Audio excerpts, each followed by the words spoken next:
오늘 우리에게 주신 말씀은 출애굽기 24장 1절부터 18절입니다.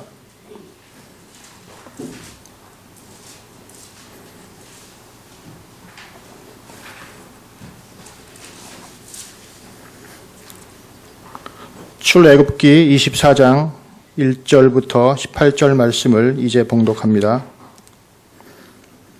또 모세에게 이르시되 너는 아론과 나답과 아비후와 이스라엘 장로 70명과 함께 여호와께로 올라와 멀리서 경배하고 너 모세만 여호와께 가까이 나아오고 그들은 가까이 나아오지 말며 백성은 너와 함께 올라오지 말지니라. 모세가 와서 여호와의 모든 말씀과 그의 모든 율례를 백성에게 전하매 그들이 한 소리로 응답하여 이르되 여호와께서 말씀하신 모든 것을 우리가 준행하리이다. 모세가 여호와의 모든 말씀을 기록하고 이른 아침에 일어나 산 아래에 제단을 쌓고 이스라엘 12지파대로 12기둥을 세우고 이스라엘 자손의 청년들을 보내어 여호와께 소로 번제와 화목제를 드리게 하고 모세가 피를 가지고 반은 여러 양푼에 담고 반은 제단에 뿌리고 언약서를 가져다가 백성에게 낭독하여 듣게 하니 그들이 이르되 여호와의 모든 말씀을 우리가 준행하리이다.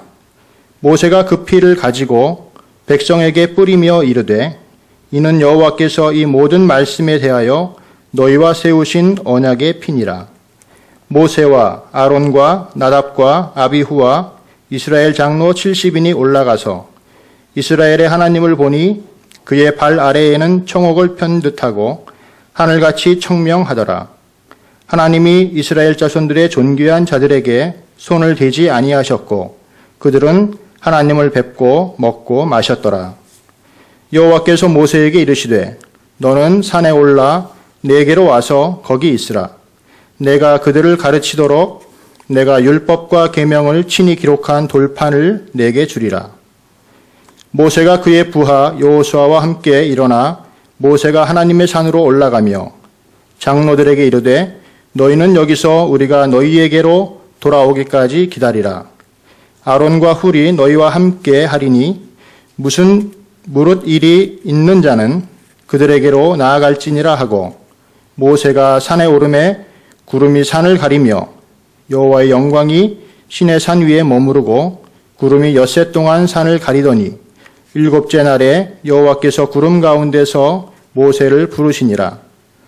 산 위에 여호와의 영광이 이스라엘 자손의 눈에 맹렬한 불같이 보였고 모세는 구름 속으로 들어가서 산 위에 올랐으며 모세가 40일 40야를 산에 있으니라.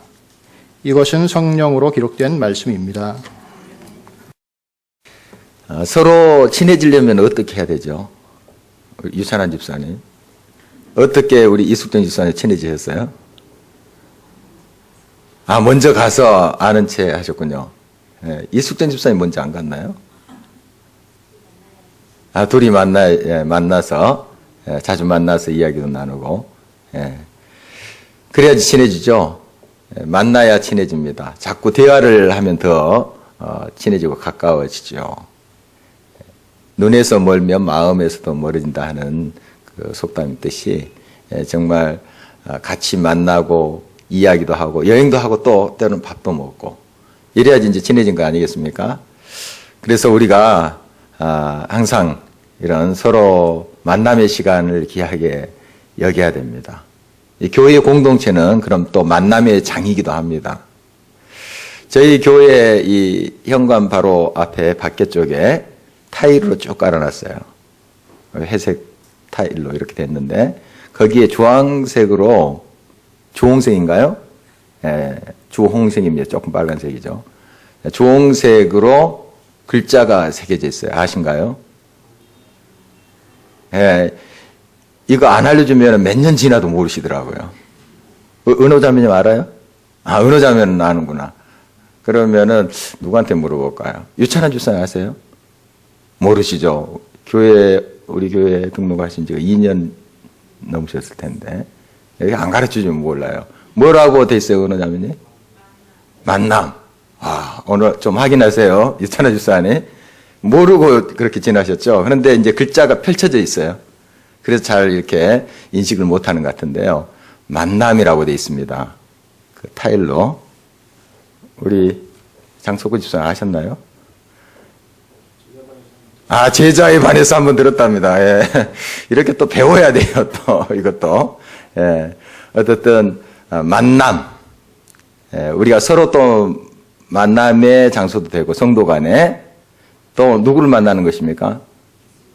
예수님, 우리 하나님 만나는 또 장소 되죠, 이 교회는. 그래서 우리는 항상 하나님과 더 가까이 친해지고 싶잖아요, 우리가. 또 하나님을 더 많이 알고 싶고. 그러면 하나님과 만남을 기뻐해야 됩니다. 하나님과 함께 대화하고 또 나누는 그러한 삶이 더 풍성해야 된다는 사실이죠. 오늘 이제 하나님의 말씀 통해서 우리 하나님과의 만나는 그 모세, 또 이스라엘 백성들의 모습을 또 살펴봅니다. 먼저 그들은 하나님께 만나기 위해서는 함께 갔다는 거예요. 함께. 다시 한번 1절 말씀 한 목소리로 읽어봅니다. 또 모세에게 이르시되 너는 아론과 나답과 아비후와 이스라엘 장로 70명과 함께 여호와께로 올라와 멀리서 경배하고. 여기 아론과 나답과 아비후 다 제사장들이에요. 나답과 아비후는 아론의 아들들입니다. 제사장들인데요. 나중에 레위기 10장 1절에서 3절 보면은 이 하나님 앞에 제사장직을 잘못 수행했어요. 거룩하게 하나님 앞에 나아가고 구별되게 해야 되는데 하지 못해서 하나님의 징벌을 받는 그런 사건이 기록되어 있는데요. 어떻든 이렇게 제사장으로서 부름을 받은 하나님 앞에 선택된 자들 항상 하나님 앞에 정말 준비된 채로 나아가야 됐었죠. 그래서 이 세 사람과 아울러서 70명의 장로들과 함께 여호와의 산에 오릅니다. 시내 산이죠. 시내 산에 이제 오르게 되는데 백성들은 저 산 밑에 있습니다. 산 밑에 있고요. 이렇게 이제 제사장 또 70명의 장로들은 한 산 중턱까지 온 것으로 보여요. 또 이제 산 꼭대기쯤에는 여호수아를 데리고 간 것을 우리 본문에서 볼 수 있어요. 여호수아를 데리고 갑니다. 그리고 결국 하나님 앞에 더 나아가서 모세가 홀로 기도하는 모습을 보게 되죠. 마치 예수님께서 겟세마네 동산에서 기도하실 때 모습 좀 우리가 그려볼 수 있습니다. 제자들 저 밑에 쉬고 있으라 하고 세 사람 데리고 가죠. 그리고 세 사람도 여기 있어서 나를 위해서 기도해달라 하고 더 떨어져서 기도하는 모습, 그 그림과 매우 흡사하게 보입니다. 어떻든 이 당시에는 이렇게 일반 백성들이 하나님 앞에 바로 가서 기도하고 하지 못했어요. 이 출애굽기를 쭉 보면은 그들이 하나님께 기도할 때 모세한테 이야기해요. 제발 하나님께 부탁해서 이 형벌을 빨리 걷어가 주라고. 그렇게 모세한테 이야기하는 모습 우리가 발견해 볼 수 있어요. 그러나 이제 우리가 하나님 앞에 지금 담대하게 나가죠. 지금도 그냥 아빠 하면서 우리가 가잖아요. 이렇게 된 것은 누구 덕분이에요? 예수님 덕분이에요. 예수님 덕분. 예수님이 십자가에서 돌아가실 때 어떤 일이 있었어요? 성소에 휘장이 갈라졌어요. 지성소, 하나님의 임재, 그 법궤가 있는 하나님의 임재를 상징하는 시운자가 있는 그 법궤가 있는 지성소가 있어요. 그 지성소랑 성소 사이에 휘장이 있었습니다. 그게 쫙 갈라졌어요. 이게 무슨 의미인가? 히브리서 말씀을 보면은 우리가 지성소, 하나님의 임재 앞에 우리도 갈 수 있다. 제사장뿐만 아니라 이제 우리도 갈 수 있다. 그래서 베드로전서 2장 9절에 뭐라고 합니까? 우리를 왕 같은 제사장. 우리 모두가 이제 하나님의 제사장 된 거예요. 얼마나 큰 은혜예요. 예수님 덕분에 우리가 이렇게 거룩하신 그 하나님의 임재 앞에 뚜벅뚜벅 걸어갈 수 있게 되었어요. 그리고 안길 수 있게 됐죠. 때로는 때도 쓰잖아요. 하나님이 이래서요 하고 이렇게 때도 쓰게 됐습니다. 참 하나님의 은혜고 우리 예수 그리스도의 그러한 사랑의 은혜인 것이죠.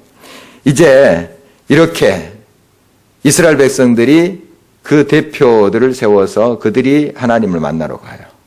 그리고 최종 이제 모세가 하나님을 만나게 되는데 함께 했다 하는 말에 주목을 하고 싶어요. 함께 했다. 그렇습니다. 가정도 그렇고요. 공동체도 그렇고 이 나라 모든 일도 그렇습니다. 함께 할 때 힘이 생겨요. 함께 할 때. 같이 한 공간에 있더라도 마음이 갈라지면 힘을 잃어버려요. 그 핵폭탄과 핵원자력 발전소가 다른 것이 이 핵폭탄은 이 분자 구조가 불안하대요. 저는 뭐 과학자가 아니기 때문에 잘 모르는데 글을 읽어보니까 불안하니까 뭔가 충격을 가하면 폭발을 해버린대요. 불안하니까. 그런데 이 핵발전소의 그 핵의 구조는 안정적이래요. 그래서 안전하게 가는 거죠. 외부적인 충격이 있더라도 그래도 그걸 극복하면서 가는 거죠. 가정도 마찬가지예요. 또 우리 믿음의 공동체도 마찬가지예요. 우리가 서로 불안한 관계 속에 있다. 깨진 관계 속에 있다. 외부에서 딱 자극 주면 폭발합니다. 사람도 그래요. 개인적인 저와 여러분의 삶도 그래요. 내 마음이 막 어수선해요. 기분 나빠요. 상처 났어요. 누가 옆에서 자극해요. 폭발합니다. 괜히 화나요. 괜히 신경이 나요. 그런데 내가 막 기쁜 일이 생겼어요. 내 마음이 안정적이에요. 평안해요. 누가 자극을 줘도 허허 소리가 나요. 그렇습니다.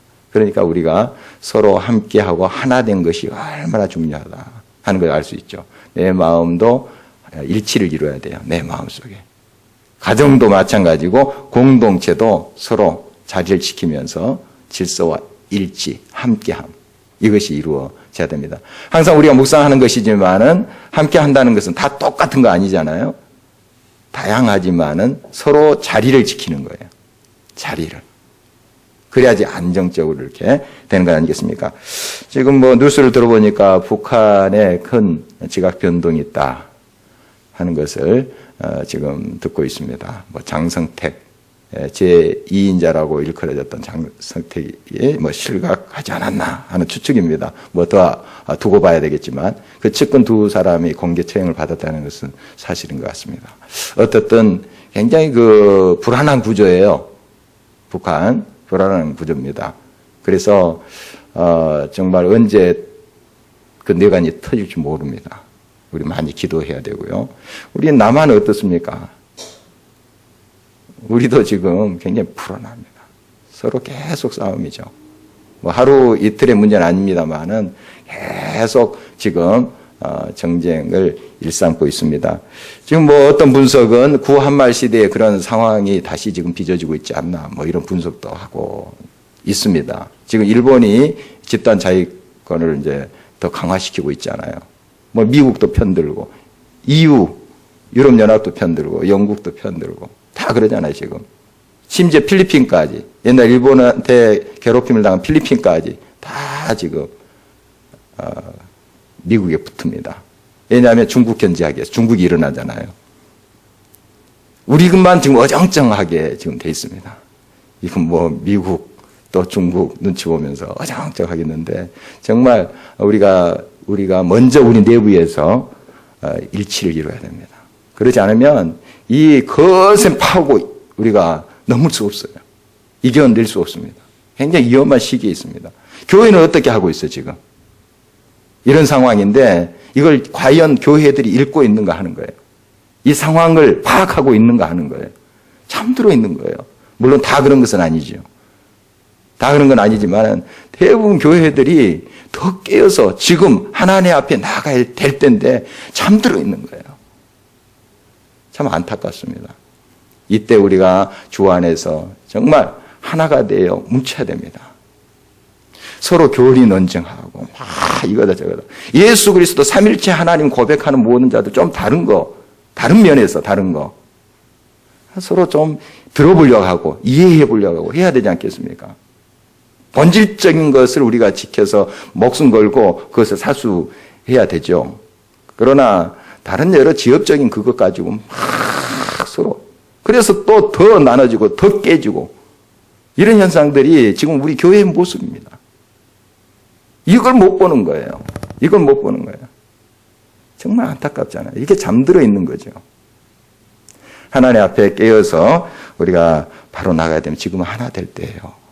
에베소서 4장 13절 말씀 보면은 우리가 다 하나님의 아들을 믿는 것과 아는 일에 하나가 되어 그리스도의 장성한 분량까지 이르자. 그리고 몸된 교회를 세워가자 하는 말씀이 있습니다. 우리가 하나 되어야 됩니다. 서로 다른 것을 인정해야 되죠. 우리 항상 제가 말씀하는 내용이 있습니다. 다름과 틀림을 구분하자는 거예요. 다름과 틀림. 틀린 것은 틀린 거예요. 진리 안에 벗어나는 거예요. 다른 길인 거예요. 그건 틀린 거예요. 그건 목숨 걸고 못 들어오게 해야 됩니다. 틀린 건. 그렇지만은 다른 것은 내 스타일과 조금 다른 것뿐이에요. 다른 것은 우리가 용납하면서 이해해 보려고 하고 들어보려고 하고 이렇게 해야 되는데 다른 것을 틀렸다 하는 거예요. 다른 걸. 그러니까 서로 막 쪽파, 대파, 양파 다 나눠지는 거예요. 파당이 나눠지는 거죠. 서로 정쟁을 일삼는 거예요. 자, 물론 이런 분열의 문제를 쉽게 우리가 또 이야기할 수는 없겠습니다. 그러나 우리가 직시하면서 어떻게 하는 것이 하나됨이고 어떻게 하는 것이 함께 가는 것인가 하는 것을 찾아가야 돼요. 그런 적극적인 우리의 노력이 필요하다는 거예요. 함께 하나님 앞에 나아가야 됩니다. 함께. 우리는 한 식구예요. 보편적인 교회를 캐톨릭 처치라 합니다. 캐톨릭. 우리 사도신경에 나와요. 영어에 공예를 믿사오며 이 공예가 캐톨릭 처치예요. 영어로 캐톨릭.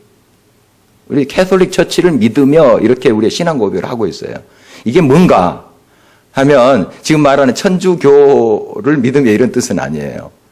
우리 모든 교회가 예수 그리스도를 주로 시인하고 삼일체 하나님을 고백하는 모든 교회가 하나다 하는 뜻이에요. 같은 식구다. 성결교도, 감리교도, 성공회도 한 식구다 하는 고백이에요. 이 고백을 하면서도 입술로는 그렇게 하고 마음으로 그렇게 동의를 안 하는 거예요. 맨날 사도신경에 오면서 얼마나 가증된 일이에요. 정말 우리가 믿음의 고백대로 그대로 따라가야 됩니다. 다름을 인정할 수 있어야 돼요. 다름을. 다 틀리잖아요. 모세도 다르고 여호수아도 달라요. 70인의 장로들 다 생김새가 달랐을 거예요. 다. 그렇지만 그들이 함께 하나님께 나아가잖아요. 함께. 이럴 때 일이 일어나요. 이럴 때 하나님께서 영광 받으세요. 하나님께서 역사하시는 것을 보게 됩니다. 바로 우리는 이렇게 하나 되어 주님 앞에 나가야 됩니다. 사도들의 모습을 보면은 그들도 출신들이 많이 달랐습니다. 어부 출신도 있고 세리 출신도 있고 뭐 그렇죠. 그런데 그 안에서 하모니를 이루잖아요. 베드로와 요한이 사도행전 3장 1절에 보면은 이제 성전에 오를 때 미문에 있는 그 나면서부터 다리 불편한 사람 고치는 그 사건이 있습니다. 그 일이 있는데 이 베드로와 요한이 함께 기도하러 갑니다. 사실 베드로와 요한 서로 불같은 성격이에요. 성경에 보면 베드로도 급하고 요한도 보안하게 예수님이 별명을 붙여줬잖아요. 우리의 아들. 굉장히 좀 성깔이 좀 있는 사람이었던 것을 보여요. 이 두 사람 또 나이 차도 좀 있는 것 같아요. 베드로는 거의 그 12제자 중에 맏형격이고 요한은 좀 막내격 이렇게 보입니다. 성경을 보면은 나이 차이도 있는 것 같고 그런데 둘이 협력합니다. 서로 급한 사람끼리 붙으면 이게 터져요. 그런데 예수 그리스도 안에 급한 성격이든 또 느긋한 성격이든 상관없어요. 성격 차이로 서로 많이 싸운다 뭐 이런 얘기를 하는데요. 사실 그것이 진정한 우리 예수 그리스도 안에서는 핑계가 될 수 없어요. 다 다릅니다. 싸우면은 비슷한 성격은 더 싸워요. 더 마찰이 있습니다. 더 이게 안 돌아가요. 틀리니까 서로 요철이 맞춰서 맞물려서 돌아가는 거죠. 그냥 서로 똑같이 밋밋하게 하면 이게 불꽃만 튀깁니다. 돌아가겠어요, 제대로. 그 가정이. 서로 틀리니까 그걸 잘 맞춰서 돌아가는 거죠. 맞물려서 돌아가는 거죠. 성격 차이 다 있어요. 다 있습니다. 크고 작은 그 문제인데 어떻게 그것을 받아들이냐, 그 다름을 어떻게 수용하느냐 하는 거예요. 그것이 중요한 것 아니겠습니까? 정말 우리가 나만 옳다, 나만 바르다 이렇게 고집하는 거, 정말 이것은 자기 의를 내세우는 경우가 될 수 있습니다. 틀린 것은 분명히 분별해서 진리가 아닌 것은 아니다 할 수 있어야 되죠. 아니요, 틀린 것은 틀린 거죠. 그런데 다른 것을 틀렸다 하니까 그게 참 답답한 일 아닙니까? 여러분, 가정에서도 좀 그거 잘 구별하세요. 좀 다른 거예요. 다른 거예요. 스타일이 좀 다른 거예요. 생각이 다른 거예요. 그걸 이해하면서 서로가 좀 맞춰간다면 얼마나 좋겠습니까? 교회에서도 마찬가지입니다. 교회에서도 좀 다 다르잖아요. 어떤 사람은 속도가 좀 빠르고 어떤 사람은 좀 느리고 또 어떤 사람은 표현이 좀 너무 좀 크고 어떤 사람은 작고 이렇게 하잖아요. 좀 서로가 그런 모습을 좀 이해해 보려고 하세요. 아, 얘 저렇게 저러나 저 사람. 다른 것을 틀렸다 하지 마시고 그래서 우리가 함께 하는 것입니다. 함께. 하나님 앞에 나아가는 거 함께. 사역하는 것도 함께. 이때 하나님의 크신 역사가 우리를 통해서 이루어질 줄 믿습니다. 이제 산에 오르는데요. 왜 산에 오를까요? 이 모세와 아론 그리고 이제 70명의 그 장로들 나답 아비후 이 사람들이 산에 오를까요? 월말 등산대회 가는 겁니까? 왜 산에 오르세요? 너무 당연한 걸 묻는다 하면서 하는 눈치인데요. 예, 기도하러 가는 거죠. 하나님 만나러 가는 겁니다. 같이. 예, 하나님의 뜻이 무엇인가를 또 물으러 가고 이제 기도하러 올라가는 것인데요. 우리가 이 산에 올라야만이 보입니다. 예, 지금 어디가 동쪽인지 서쪽인지 모를 때 산에 올라가면 또 분간할 수 있고 어떤 건물이 어디에 또 정확히 위치했나 산에 올라가면 잘 보이잖아요. 이 황금선만 올라가더라도 이렇게 이 지형을 좀 볼 수 있어요. 우리가 산에 오르는 목적 보기 위해서요. 보기 위해서. 하나님께 기도하는 목적. 지금 이 자리에 온 것도 산에 오른다 하는 표현으로 쓸 수 있잖아요. 하나님 만나러 온 것이죠. 우리가 왜 만나러 옵니까? 보기 위해서 하나님을 만나러 옵니다. 이 산에 오른 거예요. 하나님, 내가 가야 길이 어디입니까? 바른 길이 어디입니까? 보여주십시오. 이렇게 묻기 위해서 오는 거예요. 하나님 비전을 보기 위해서 오는 거예요. 또 하나님과 대화하기 위해서 당연히 더 가까이 하나님과 사귀어서 하나님의 뜻을 알기 위해서 우리가 이 산에 오르는 것입니다. 자꾸 우리가 이 산에 오르면 오를수록 하나님과 더 친해져요. 그렇지 않아요? 물론 하나님은 무소부재하신 분, 어디서나 다 계세요. 길 갈 때도 계시고 내가 집에 일할 때도 있고 직장에서 또 일할 때도 다 계세요. 그렇지만은 우리가 또 이렇게 하나님의 전에 오르고 하는 것은 더 하나님과 가까이 또 만나기 위해서 함께 하잖아요. 우리도 함께 오르는 거예요. 바로 이것이 얼마나 귀한 것인지 모릅니다. 함께 교회가 하나님을 만나는 거 참 중요해요. 여러분이 혼자 이제 말씀의 은혜 받고 또 혼자 예배할 수 있습니다. 하나님께 그렇게 할 수 있어요. 그러나 함께 나누면서 삶을 나누면서 말씀도 나누고 하면 얼마나 풍성한지 몰라요. 더 하나님과 더 깊은 관계 속에 들어가요. 더 하나님 풍성하게 알게 돼요. 이제 우리의 모든 삶에 있어서 항상 이 산에 오르는 거 게을리해서는 안 됩니다. 기도의 자리, 또 이런 말씀을 같이 나누는 자리, 함께 하는 자리, 늘 게을리해서는 안 돼요. 이런 자리를 더 지키면서 사모해야 됩니다. 이 세상에 살다 보면은 참 이해 안 되는 부분이 많아요. 길을 잘 찾지 못할 때가 있습니다. 그러나 산에 올라가면 저쪽으로 가면 되겠구나. 길이 보이죠. 방향을 또 알 수가 있어요. 그러니까 우리가 산에 오른 것입니다. 하박국 선지자가 있었죠. 참 메세의 침탈로 인해서 얼마나 그 이스라엘 백성들이 고통을 당해요. 유다 백성들이 고통을 당하는데 우리도 물론 잘못했습니다. 하나님 그렇지만 우리를 지금 핍박하고 우리를 짓밟힌 저 사람들은 더 악하지 않습니까? 그런데 왜 저들은 떵떵거리면서 살면서 우리는 이렇게 짓밟힘을 당하고 있습니까? 이해가 안 되는 거예요. 하나님 백성인 우리가 이렇게 고난을 당하는데 우리를 핍박하고 우리를 어렵게 만드는 저 사람들은 더 악하고 악랄하고 더 하나님 앞에 죄를 많이 짓는 그런 백성인데 왜 저렇게 그들 승승장구하고 있나요? 하나님 앞에 몸부림치면서 따지듯이 기도했어요. 그러면서 정말 그 산 밑에서 막 길을 찾아서 헤매는 듯한 그런 상황 속에 이렇게 그가 결단해요. 하박국 2장 1절에 내가 파수하는 곳에 서며 성루에 서리라. 성루에 서리라. 높은 곳이죠. 이건 바로 이것이 여호와의 산에 오른다 하는 표현하고 같은 거예요. 같은 뜻입니다. 기도하는 자리에 서리라 하는 것이에요. 하나님께서 뭐라 말씀하시는지 어디가 길은지 내가 잠잠히 보고 듣게 되기를 원한다 하는 마음으로 성루에 서리라 결단하고 하나님을 만나는 자리에 서요. 그러니까 보였어요. 그러니까 보였어요.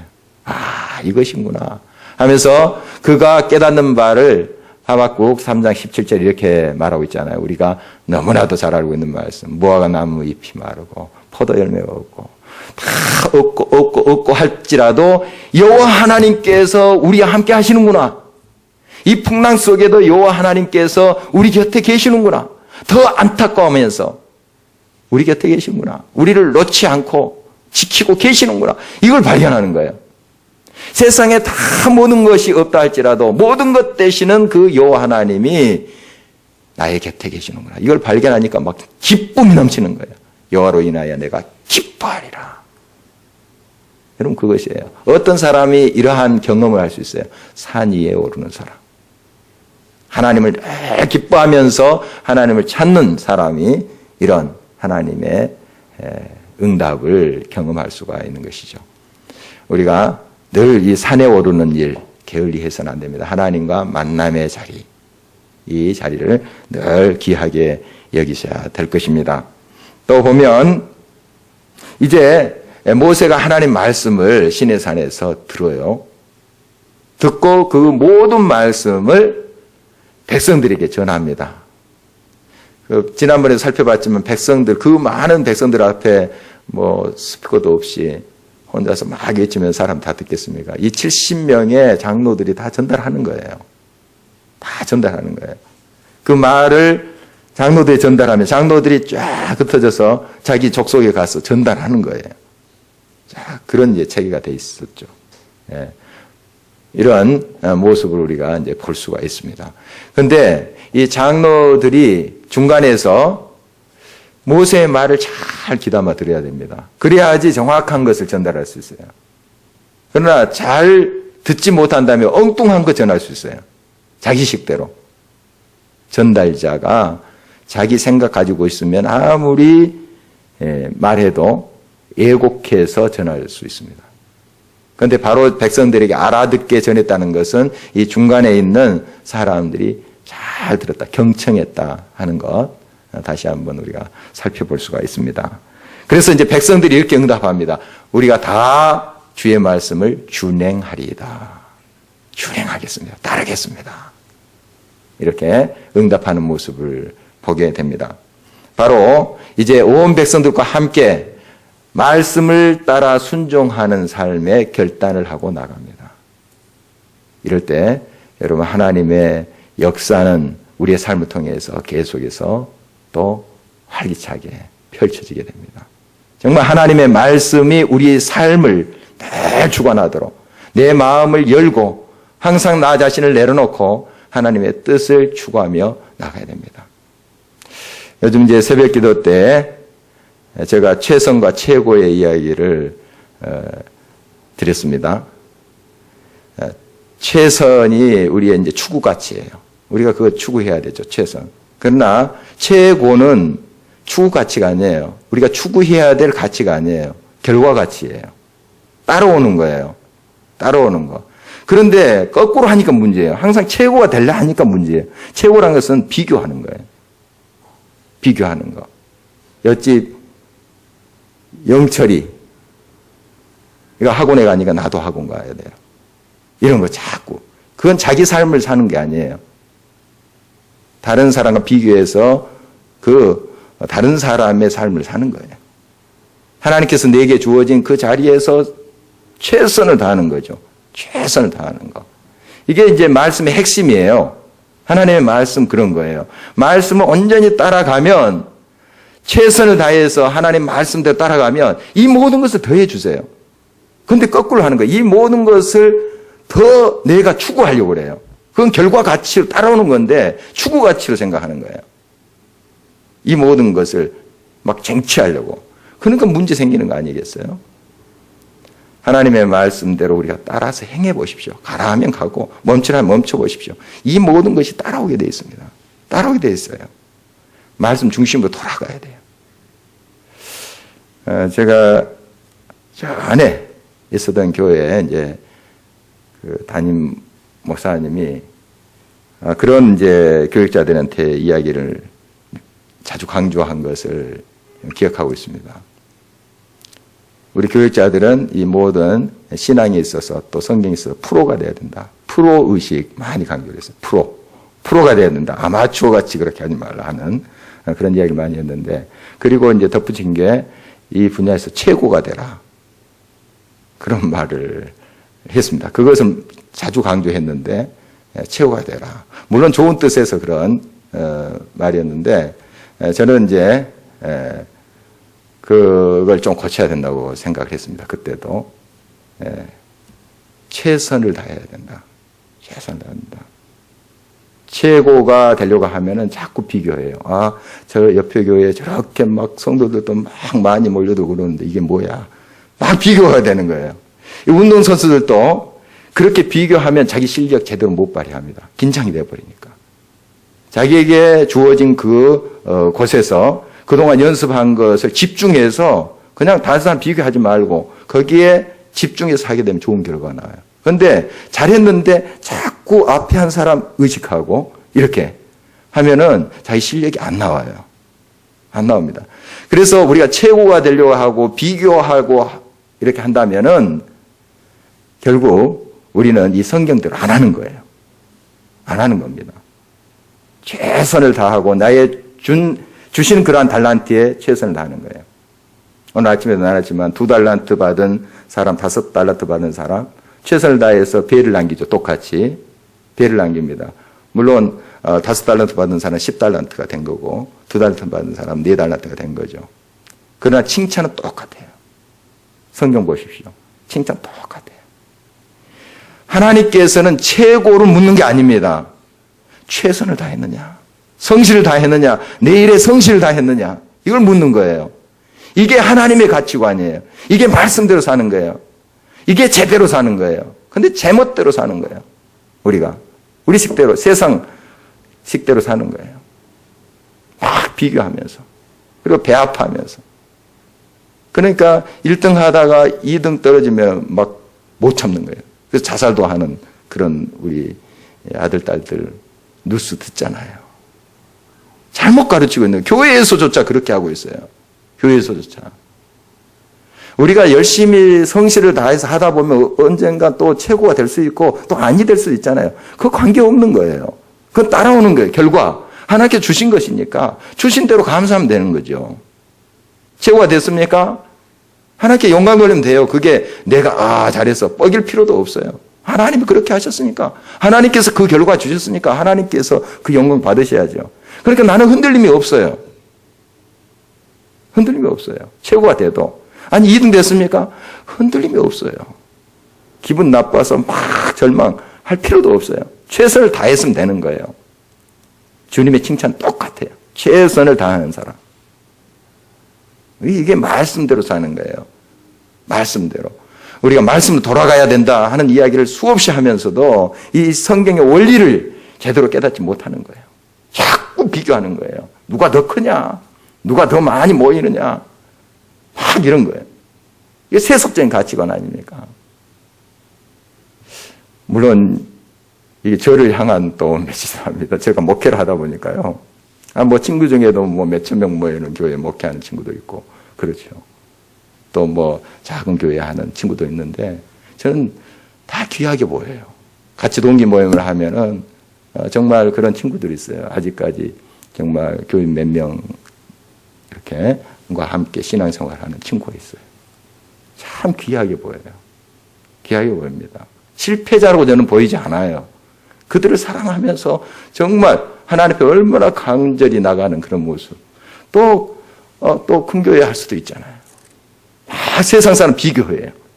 그리고 또 우리 목사들 세계 좀 이야기해서 죄송합니다만은 다 그런 건 아닙니다. 여러분 다 그런 건 아니고 그중에 좀 뻐기려고 해요. 나 큰 교회 목사야.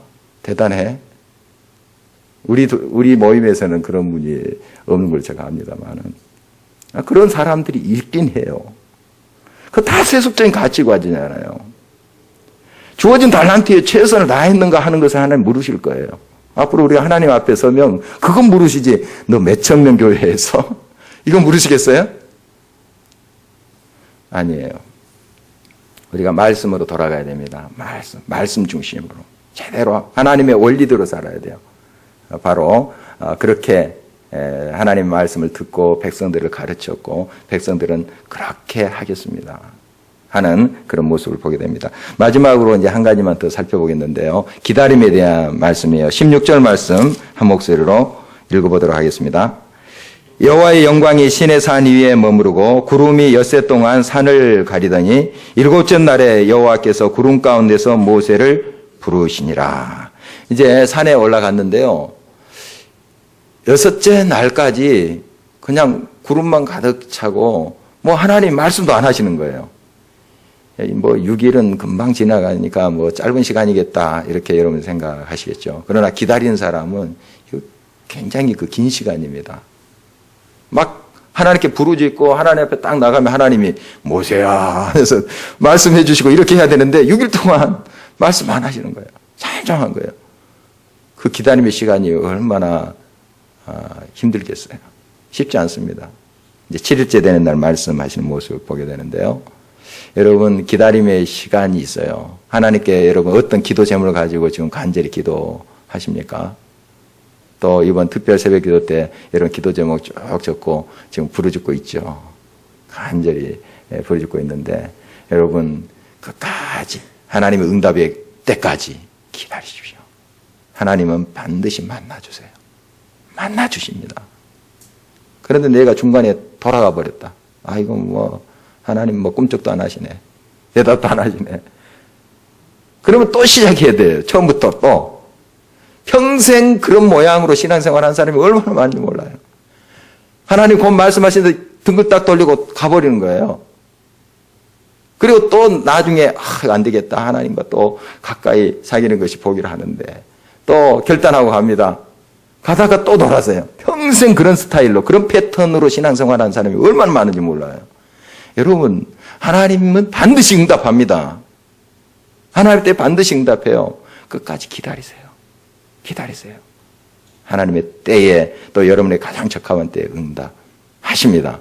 이제 40일 40야를 모세가 그 산에서 기도하면서 하나님의 말씀을 받는데요. 이제 홀로 있지 않습니까? 물론 여호수아는 가까이 이제까지 가서 있습니다만은 홀로 지금 하나님을 대면하고 있는 거예요. 모세는. 그리고 저 중턱쯤에는 이제 뭐 70인의 장로들이 있고요. 뭐 이런 형태죠. 저 밑에는 이제 백성들이 있고요. 얼마나 힘들겠습니까? 40일 동안 아무것도 먹지 않고 하나님께 부르짖으면서 기도하는데 사실 쉽지 않았습니다. 그러나 끝까지 민족을 위하여 정말 하나님의 뜻을 찾기 위하여 기다리는 모세의 모습 봅니다. 모세가 특별한 사람이 아닙니다. 여러분 머리가 하나 더 있는 사람도 아니에요. 우리랑 똑같습니다. 똑같은 성정을 가진 사람이에요. 모세. 그가 위대한 것은 끝까지 하나님을 바라보면서 기다렸다는 것이죠. 하나님을 바라보면서. 그래서 하나님이 그에게 응답하시는 것을 보게 됩니다. 여러분 하나님의 때까지 끝까지 하나님의 신실하심을 믿고 기다리시는 저와 여러분 되시기를 바랍니다.